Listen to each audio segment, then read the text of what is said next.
Chapter number 1 की बेटा worksheet solve करेंगे। जो चैप्टर नंबर 1 की अगर मैं आपसे बात करूं, एमसीक्यू नंबर 1 में आपसे क्या कह रहा है, एमसीक्यू नंबर 1 देखते हैं। उसने कहा which of the following is dimensional less. बेटा डायमेंशनल लेस अगर उस सूरत में होगा अगर उसका कोई यूनिट नहीं है, यानी वो चीज ढूंढिए जिसका कोई यूनिट नहीं है, क्योंकि आपको ये बात पता है जिसका यूनिट नहीं होता उसकी डायमेंशन भी नहीं होती। बेटा स्पेसिफिक हीट का तो यूनिट है, आप लोगों ने पढ़ा होगा ना, स्पेसिफिक हीट का यूनिट होता है जूल पर किलोग्राम डिग्री सेल्सियस या केल्विन, इसका यूनिट है। मोमेंटम का यूनिट है, मोमेंटम का यूनिट होता है न्यूटन सेकंड, आप पढ़ कर आए हो।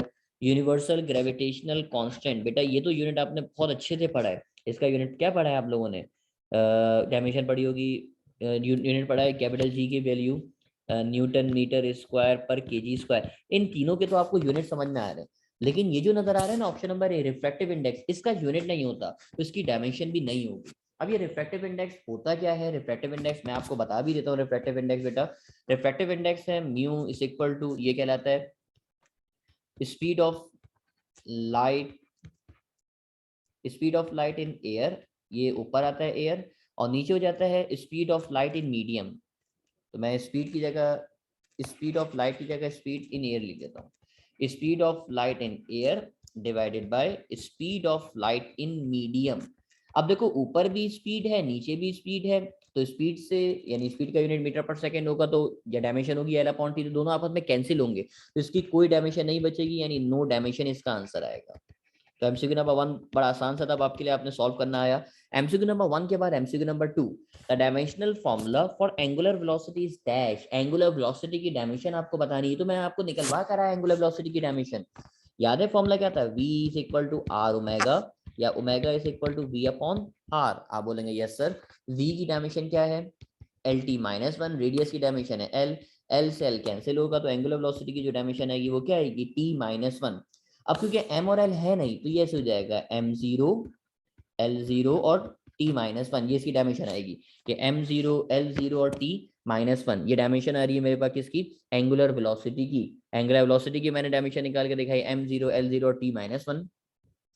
एमसीक्यू नंबर 3 में आपसे क्या कहा, एमसीक्यू नंबर 3 देखते हैं। एमसीक्यू नंबर 3 में कहा dimensional formula of G is dash. Dimensional formula बताइए कैपिटल जी का, तो ये तो अब आपको याद ही हो गया, मैं दोबारा नहीं निकलवाऊंगा, आपको उम्मीद है कि याद होगा, एम इनवर्स एल क्यूब और टी माइनस टू, ये फॉर्मूला मेरे पास है कैपिटल जी का। इस फॉर्मूले के बाद बेटा अगला जो फॉर्मूला नजर आ रहा है वो नजर आ रहा है, आपको कहा गया सवाल सॉल्व करने के लिए the dimensional formula for the potential difference. Potential difference की डायमेंशन भी आपको निकलवाई। याद है पोटेंशियल डिफरेंस का फॉर्मूला क्या बताया था, potential difference is equal to work upon charge.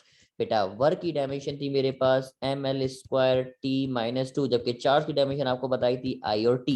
ये आई और टी नीचे से ऊपर आएंगे तो क्या बनेगा सर, ये बनेगा मेरे पास M L square T minus two I minus one और टी माइनस वन। तो आंसर आ जाएगा मेरे पास M L square T minus three और आई माइनस वन। तो उम्मीद है कि डायमेंशन आपको याद होगी, मैं निकलवा कर आपको आया कि M L square T minus three और आई माइनस वन, यानी करेक्ट आंसर मैच कर रहा है option number D. MCQ number 5 में क्या कहा, the dimension formula for the inductance. क्योंकि इंडक्टेंस का ताल्लुक चैप्टर नंबर 14 से है, आपको याद भी होगा, अगर हो सकता है आप लोगों ने पढ़ा हो सकता है भी आप लोगों ने ना पढ़ा हो, क्योंकि कुछ चैप्टर्स ऐसे हैं चैप्टर नंबर 14 तक हो सकता है आप लोग नहीं पहुंचे होगी। Dimensional formula for the inductance, तो इंडक्टेंस का फॉर्मूला मैं आपको बता देता हूँ। इंडक्टेंस का फॉर्मूला होता है E is equal to L delta I upon delta T. तो जब आप चैप्टर 14 पढ़ लोगे फिर तो आप बड़े आराम से कर सकते हो, लेकिन अभी क्योंकि अगर नहीं पता तो मैं आपको बता देता हूँ कौन सी चीज क्या है। बेटा ये ईएमएफ यानी वोल्टेज कहलाता है, पोटेंशियल डिफरेंस। इंडक्टेंस को आप कैपिटल एल से लिख रहे हो, आई कहला रहा है आपके पास करंट, और टी कहला रहा है आपके पास टाइम। तो मेरे ख्याल में आप डायमेंशन निकाल तो सकते हो, वोल्टेज की जगह वोल्टेज पोटेंशियल डिफरेंस की डायमेंशन रखोगे, क्योंकि ये बात तो पता है ना बेटा, पोटेंशियल डिफरेंस का जो दूसरा नाम है, ये दूसरा नाम क्या है, वोल्टेज है, यानी पोटेंशियल डिफरेंस को वोल्टेज के नाम से भी पुकारा जाता है। तो अब आपने कहा हाँ सर आप डायमेंशन निकाल तो सकते हैं, तो आप कोशिश करना ये एल की डायमेंशन निकालना, जो भी आंसर आएगा वो आप यहाँ पे मार्क कर लोगे। तो एमसीक्यू नंबर 5 के बाद फिर आगे बढ़ेंगे एमसीक्यू नंबर 6 की तरफ। एमसीक्यू नंबर 6 में आपसे कहा बेटा earth second is the unit of dash. तो मैं आपको बताऊं बेटा, ये जो अर्थ नजर आ रहा है ये अर्थ यूनिट होता है एनर्जी का। आप बोलेंगे अच्छा सर इससे क्या हुआ, मैं बता रहा हूँ ना बेटा, मेरी बात सुनिए तो सही। अर्थ सेकेंड यूनिट किसका है, एनर्जी का। आप लोगों ने प्लैंक्स कांस्टेंट एच की वैल्यू पढ़ी होगी, याद है 6.63 एक्सपोनेंशियल माइनस 34 जूल सेकेंड। ये वैल्यू लिखी थी आपने, और यही वैल्यू आपने अर्क सेकंड में भी लिखी होगी, शायद आपको मेरी बात याद हो, 6.63 एक्सपोनेंशियल माइनस समथिंग से 28 है अर्क सेकंड, मुझे 10 की पावर एग्जैक्ट याद नहीं आ रही, इस वक्त केमिस्ट्री की बात है, लेकिन ये आपने केमिस्ट्री की बुक में लाजमी पढ़ा है बेटा। अर्क सेकंड भी आपके पास जो यूनिट है वो प्लैंक्स कांस्टेंट का ही है। तो अब आपसे अगर एमसीक्यू में बोला जाए कि अर्क second is the unit of dash, तो बेटा अर्क सेकंड का जो यूनिट है वो क्या है, प्लैंक्स कांस्टेंट। एमसीक्यू नंबर 6 के बाद एमसीक्यू नंबर 7 के ऊपर आते हैं। एमसीक्यू नंबर 7 में क्या कह रहा है आपसे, एमसीक्यू नंबर 7 में आपसे कहा which of the following is not a unit of energy, इसमें से कौन सा एनर्जी का यूनिट नहीं है। तो आप बोलेंगे सर अर्ग भी एनर्जी का यूनिट आपने बता दिया, जूल भी एनर्जी का यूनिट। देखो ये जो लिखा है ना वॉट आर, आपके पास लिखा हुआ है वॉट और आपके पास लिखा हुआ है आर, तो आपको ये बात पता है सर वॉट बराबर होता है जूल पर सेकंड के, तो वॉट की जगह पे जूल पर सेकंड आ गया, जबकि आर बराबर होता है किसके, 3600 सेकंड्स के। सेकंड से सेकंड्स क्या हो जाएंगे कैंसिल, तो जो बचेगा वो कौन है, जो बचेगा वो है मेरे पास 3600 जूल। तो आपने लिख के दिखाया बेटा जो एनर्जी यानी, अब आप देखो ये जो वॉट आर नजर आ रहा है, वॉट आर को प्रूव करने के बाद ये एंड में जूल बच रहा है, और जूल का मतलब क्या है, जूल किसका यूनिट है, एनर्जी का यूनिट है। इसका मतलब क्या हुआ सर, वॉट आर भी एनर्जी का यूनिट है, यानी अर्ग भी एनर्जी का यूनिट, जूल भी एनर्जी का यूनिट, और जो वॉट आर नजर आ रहा है ये भी एनर्जी का यूनिट है। तो जो एनर्जी का यूनिट नहीं हुआ वो कौन है, मेगावाट है। देखो ना मेगावाट कैसे नहीं है, देखो मेगा का मतलब क्या है, मेगा का मतलब 10 की पावर 6, और वॉट का मतलब वॉट ही है, और जो वॉट नजर आ रहा है बेटा, वॉट मेरे पास यूनिट किसका है, पावर का यूनिट है, यानी megawatt is a unit of power. तो ये एमसीक्यू नंबर 7 का जवाब था। तो उम्मीद करता हूँ बेटा एमसीक्यू समझ में आ रहे होंगे आप लोग को, अब एमसीक्यू समझते जा रहे होंगे। एमसीक्यू नंबर 7 के बाद आगे बढ़ेंगे एमसीक्यू नंबर 8 की तरफ। एमसीक्यू नंबर 8 में आपसे क्या कहा, एमसीक्यू नंबर 8 में आपसे कहा बेटा light year is a unit of dash, तो ये तो पढ़ा होगा आप लोगों ने कि लाइट ईयर किसका यूनिट है, light year MCQ number MCQ matric class में याद किया होगा, light year is a unit of distance, light year distance का यूनिट कहलाता है। एमसीक्यू नंबर 9 में आपसे कह रहा है T radian is the angle subtended at the centre of the dash. बेटा टी रेडियन है क्या, टी रेडियन, टी रेडियन में आपको बताऊं, देखो आप दो लाइंस के दरमियान अगर एंगल मेजर करते हो, दो लाइंस के दरमियान अगर आप एंगल मेजर करते हो, तो ये एंगल आमतौर पे डिग्री में होता है, एंगल आता है डिग्री में या फिर रेडियन में, लेकिन ये रेडियन नहीं, ये टी रेडियन है बेटा, टी रेडियन होता है अगर आप 3D शेप में एंगल मेजर करो तो वो टी रेडियन कहलाता है। क्या कहा मैंने आपसे, अगर आप एंगल मेजर करो कैसे, 3D एंगल अगर आप मेजर करोगे तो ये आपके पास कहलाएगा T radian, T radian 3D angle कहलाता है। अब टी रेडियन 3D एंगल है, अब कैसे, किस चीज, जैसे अब मैं लेट सपोज आपसे कहूँ मेरे पास एक कोन है, आइसक्रीम कोन, इस आइसक्रीम कोन को अगर आप ऑब्जर्व करोगे नीचे से इस तरीके से, आप इस कोन को नीचे से देख रहे हो यहाँ अंदर की जगह, तो अंदर की जगह आपको सेंटर में पूरा सर्कुलर एंगल बना हुआ नजर आएगा। अब अगर यहाँ पे एंगल आप मेजर करोगे तो ये एंगल 3D एंगल है, और 3D एंगल को टी रेडियन कहलाएगा। अब आप देखो 3D शेप कौन सी है, देखो सर्कल 3D शेप नहीं है, स्क्वायर 3D शेप नहीं है, 3D शेप कौन है, तो आप बोलेंगे सर 3D शेप है स्फीयर। तो करेक्ट आंसर होगा ऑप्शन नंबर बी मेरे पास, कि टी रेडियन जो यूनिट है वो किसका है, स्फीयर का है। एमसीक्यू नंबर 10 देखते हैं बेटा, 10 से आगे तो आसान आसान से एमसीक्यू में। MCQ number 10, 0.03 is expressed in scientific notation as, इसको लिख के दिखाना है 0.0023।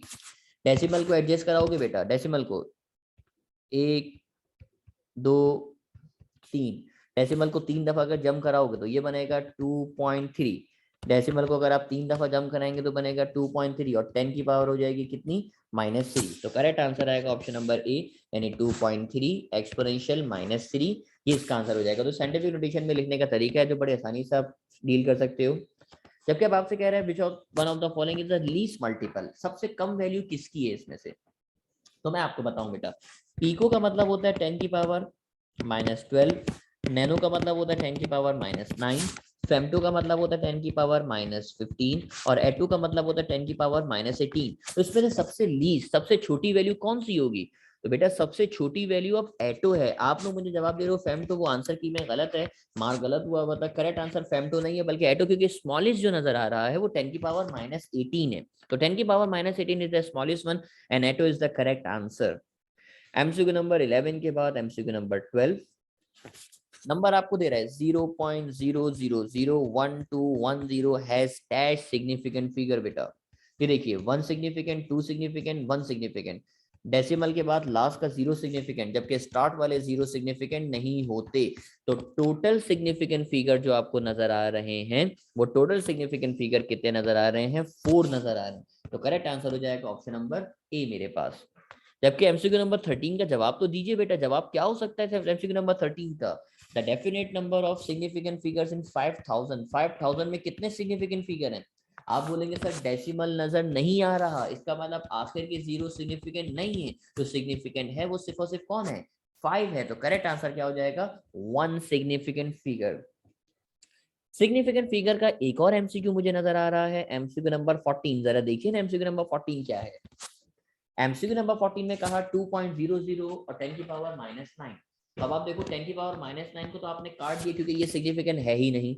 अब देखो 2 सिग्निफिकेंट फिगर है और डेसिमल के बाद आखिर के जो जीरो ये भी सिग्निफिकेंट फिगर। तो करेक्ट आंसर हो जाएगा ऑप्शन नंबर बी, यानी 3 इसका आंसर है। तो एमसीक्यू नंबर 14 का आंसर बेटा 1 नहीं है, एमसीक्यू नंबर 14 का जो आंसर है वो बी है, 3।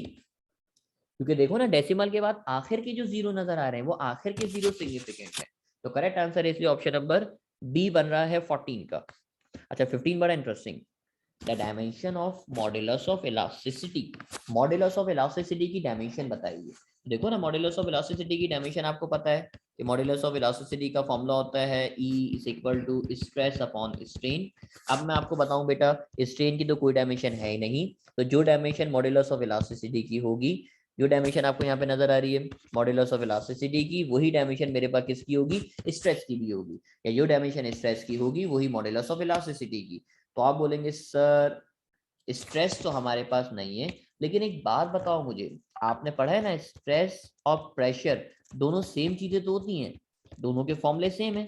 दोनों के फॉर्मूले क्या है, तो आप बोलेंगे यस सर दोनों के फॉर्मूले हैं फोर्स अपॉन एरिया, यही तो फॉर्मूला पड़ा है। वो अलग बात है स्ट्रेस सॉलिड्स के लिए होता है, प्रेशर लिक्विड या गैसेस के लिए होता है। तो मॉड्यूलस ऑफ इलास्टिसिटी की डायमेंशन स्ट्रेस के बराबर भी है, अगर आपसे बोला जाए स्ट्रेस के बराबर, और मॉड्यूलस ऑफ इलास्टिसिटी की डायमेंशन प्रेशर के बराबर भी है। बेटा फॉर्मूला और यूनिट और डायमेंशन तो सेम ही है ना। वो बात अलग है कि स्ट्रेस सॉलिड्स के लिए, प्रेशर लिक्विड गैसेस के लिए, वो अलग बात है। लेकिन जब आप बेसिक्स की बात करोगे बेटा, उस सूरत हाल में बेटा ये जो आप कंडीशन देख रहे हो, तो जो डायमेंशन है स्ट्रेस की वो इलास्टिसिटी, यानी ऑप्शन नंबर बी तो होना चाहिए, the same as that of pressure, यानी प्रेशर की तरह। लेकिन डिफरेंट होती है कोफिशिएंट ऑफ विस्कोसिटी से। याद होगा कोफिशिएंट ऑफ विस्कोसिटी की डायमेंशन तो आपने निकाली थी ml इनवर्स t इनवर्स, तो ये तो बिल्कुल ही अलग आ रही है। तो करेक्ट आंसर कौन सा मैच हो रहा है बेटा, करेक्ट आंसर मैच हो रहा है ऑप्शन नंबर डी, यानी both A and B are correct, यानी डिफरेंट है कोफिशिएंट ऑफ विस्कोसिटी से और सेम है किसके, प्रेशर के। तो करेक्ट आंसर हो जाएगा मेरे पास कौन, ऑप्शन नंबर डी, यानी both A and B are correct. MCQ number 15 के बाद बेटा एमसीक्यू नंबर 16। एमसीक्यू नंबर 16 में आपसे क्या कहा, which of the following is a dimensional lens, नहीं लेस है, dimensional less variable. Dimensional less variable में बेटा इसका जो आंसर होगा वो क्या होगा, देखते हैं। देखो अब मैं आपको अगर इसके यूनिट्स बताऊं कि आपने कहा ना डायमेंशनल लेस वो होगा जिसका यूनिट नहीं होगा। देखो प्रेशर का यूनिट तो है, प्रेशर का यूनिट है न्यूटन पर मीटर स्क्वायर, सेम स्ट्रेस का यूनिट भी होता है न्यूटन पर मीटर स्क्वायर, सेम है। सरफेस टेंशन का यूनिट क्या होता है, तो बेटा सरफेस टेंशन का अगर मैं फॉर्मूला आपको बताऊं, सरफेस टेंशन का फॉर्मूला होता था फोर्स पर यूनिट लेंथ। तो इसकी जो यूनिट बनेगा वो क्या बनेगा, न्यूटन पर मीटर बनेगा। इसका जो यूनिट बनेगा वो बनेगा न्यूटन पर मीटर। बेटा स्ट्रेन का कोई यूनिट नहीं होता, याद होगा आपको स्ट्रेन, याद है ना बेटा, डैमेज स्ट्रेन का फॉर्मूला क्या था, strain is equal to delta L upon L. ऊपर भी लेंथ है नीचे भी लेंथ है, एल एल आएगा, एल से एल कैंसिल। तो आपने कहा था इसकी कोई डायमेंशन नहीं है, तो आपने क्या लिखा था, नो डायमेंशन। इतनी बात तो शायद अब मेरी बात याद आ गई होगी आपको, इसकी कोई डायमेंशन नहीं है, यानी नो डायमेंशन, कुछ भी नहीं है। तो आपने करेक्ट जवाब लगाना है बेटा, करेक्ट आंसर क्या होगा, ऑप्शन नंबर डी, यानी डायमेंशनल लेस जो वेरिएबल है वो ऑप्शन नंबर डी है, यानी स्ट्रेन है।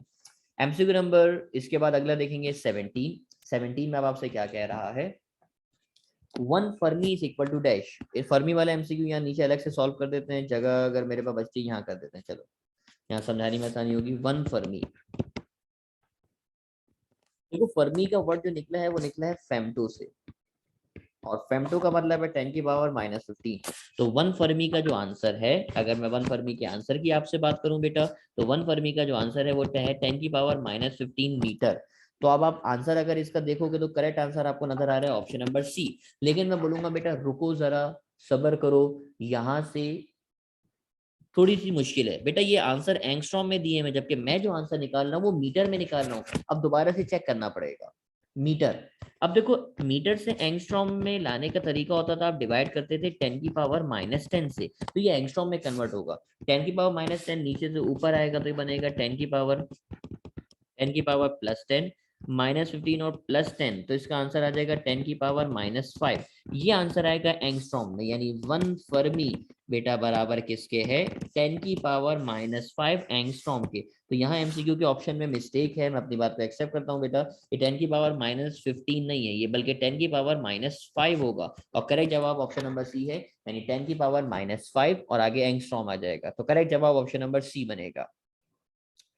जबकि एमसीक्यू नंबर 18 में अब आपसे क्या कह रहा है बेटा, एमसीक्यू नंबर 18 में कहा the dimensional formula for the modulus of elasticity. तो आपको बताया ना मॉड्यूलस ऑफ इलास्टिसिटी की डायमेंशन जो स्ट्रेस की होगी वही स्ट्रेन की होगी।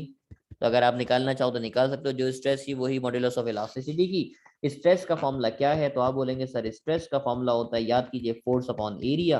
फोर्स की डायमेंशन क्या है, तो आप बोलेंगे सर फोर्स की डायमेंशन है mlt-2, नीचे एरिया की डायमेंशन है l²। कुछ कैंसिल हो रहा है तो कैंसिल कर दीजिए, l से ये स्क्वायर क्या हो जाएगा कैंसिल, तो ये क्या बच जाएगा mt-2 अपॉन l। और ये l अगर ऊपर आएगा तो क्या बनेगा ml इनवर्स और t-2। तो करेक्ट जवाब क्या बनेगा बेटा, ml इनवर्स और t-2, ml inverse t-2, correct जवाब आ जाएगा option number B. MCQ number 19 और 20 बिल्कुल लास्ट के एमसीक्यूज रह गए, जल्दी से इस लेक्चर को वाइंड अप करेंगे। आपसे कहा the dimension of the famous Einstein equation E यानी एनर्जी। अरे बेटा एनर्जी है ना, एनर्जी की डायमेंशन तो याद है आपको, एनर्जी की डायमेंशन क्या है ml² t-2। तो करेक्ट जवाब ऑप्शन नंबर बी होगा। फिर भी यकीन ना है तो निकाल लेना बेटा, कोई मुश्किल थोड़ी है। m की जगह पे कौन आएगा, मास। c स्पीड ऑफ लाइट है तो उसकी जगह पे वेलोसिटी आ जाएगी। डायमेंशन निकाल के चेक करें ना, एग्जैक्टली यही डायमेंशन आएगी। जबकि ये जो डायमेंशन का एमसीक्यू नजर आ रहा है last MCQ, dimension for the coefficient of viscosity, जो आपको निकलवाई थी। देखो फोर्स का फॉर्मूला क्या है, F = 6 पाई ईटा RV। 6 और पाई तो नंबर है, इसकी डायमेंशन नहीं होगी। फोर्स की डायमेंशन होती है mlt-2, ईटा की डायमेंशन चाहिए, रेडियस की जगह पे आएगा l, वेलोसिटी की जगह पे आएगा lt-1। बेटा ये एक L से ये एक L कैंसिल हो जाएगा, LT-1 को लाके डिवाइड कर दोगे, ये बनेगा MT-2 divided by LT-1 is equal to eta. इसको इनको ऊपर लेकर आ जाओगे, तब इसको ऊपर लेकर आओगे तो कोफिशिएंट ऑफ विस्कोसिटी की डायमेंशन क्या बनेगी ML इनवर्स और T-1। तो करेक्ट जवाब आएगा ऑप्शन नंबर बी मेरे पास। तो यहाँ पहुंच के वर्कशीट को एंड करेंगे।